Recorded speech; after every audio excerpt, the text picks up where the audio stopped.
All right, in this video, we want to focus on what the potential of having a shelter in place in Sioux Falls means for your daily life. So let's take a look. So first of all, what is an essential activity? So what can you do? So if Sioux Falls passes this ordinance, what can we do? Well, first of all, you have essential work. So that's traveling to and from a critical infrastructure job.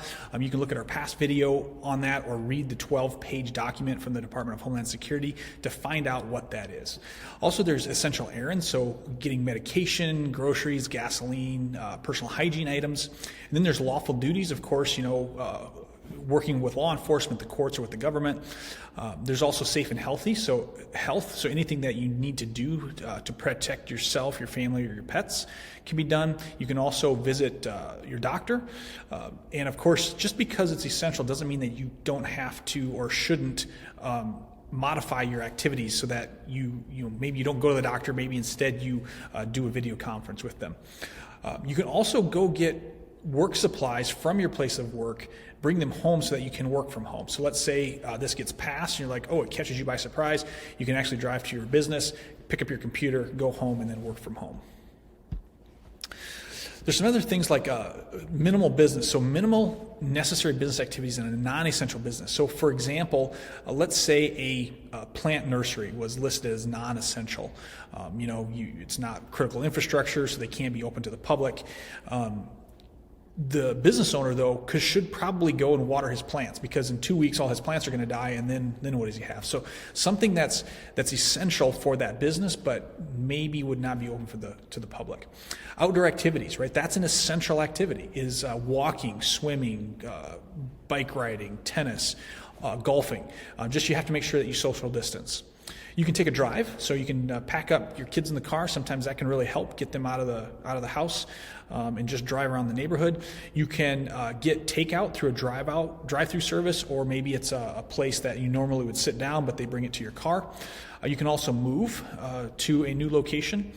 And you can transport members of your family. So for example, if you have, say, a situation where the mom and dad are separated and they're sharing custody, you can bring the kids over to dad's house or to mom's house in order to make that happen. You can also, if you work in an essential business, you can transport your children to daycare. The argument could be made here that if you worked at, say, the pet shop, you may not, would probably non-essential, you wouldn't really be able to bring your kids to daycare. This one's kind of funny, and it's kind of an example of when you start making these laws that are so strict, they get weird. But you can actually leave your house if it's unsafe. So please, if your house is burning down, leave, and you're allowed to do that, and you won't be in trouble. Also, for educational supplies, in order so that you can distance learn, you can go to the school, pick up those things, and then go home and learn from home. Also receiving meals, so this might work, if you've got kids getting meals, you could do that as well. And of course, this is a really brief summary, but the documents, all inclusive, are about 20 pages long, so go look at those for a full description. So let's look at what home actually means. So this comes right out of the ordinance, the proposed ordinance. For the purposes of this ordinance, homes or places of residence include apartments, hotels, motels, shared rental units, dormitories, shelters, long-term care facilities, and similar facilities where a person may presently reside. So even if you stay in a hotel, right, that they want you to call that your home and stay there. Don't go anywhere. In terms of businesses, and I think this is where a little bit of controversy came up in the last city council meeting, was that it says that all businesses are encouraged to remain open, and to the greatest extent feasible, all businesses shall comply with physical distancing requirements, including, but not limited to, maintaining 6 feet of physical distance between people, both employees and the general public. So I think the piece here was all businesses are encouraged to remain open, and yet we're closing down non-essential businesses. And so they just felt that this was a conflict, and that'll probably have to get worked out. Also in section 4, they've got a quarantine section, and it says if someone has tested positive for COVID-19, all members of that person's household shall quarantine at home unless otherwise directed by a medical professional or as necessary to obtain emergency care or services.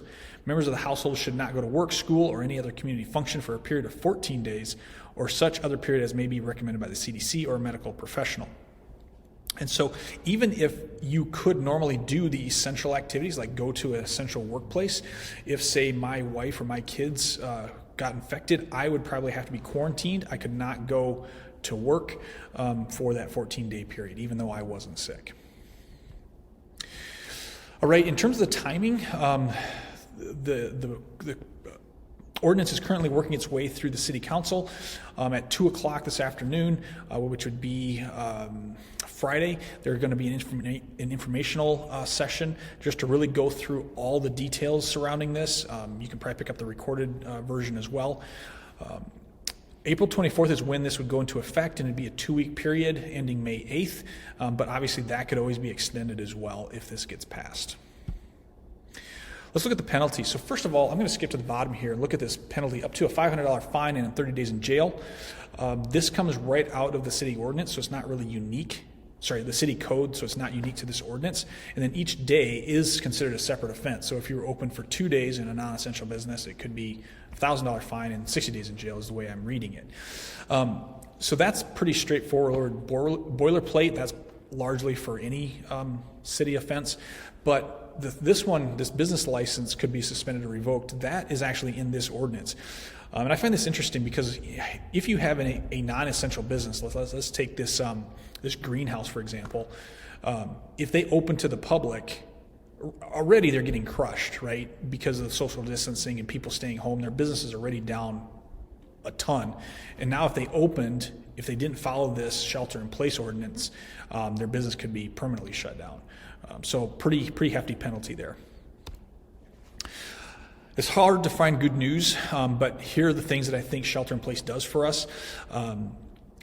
We'll help protect the community by slowing the spread, just by even going more strict on social distancing. And of course, keep finding ways to protect yourself. Follow the CDC recommended hand washing procedures and all those things.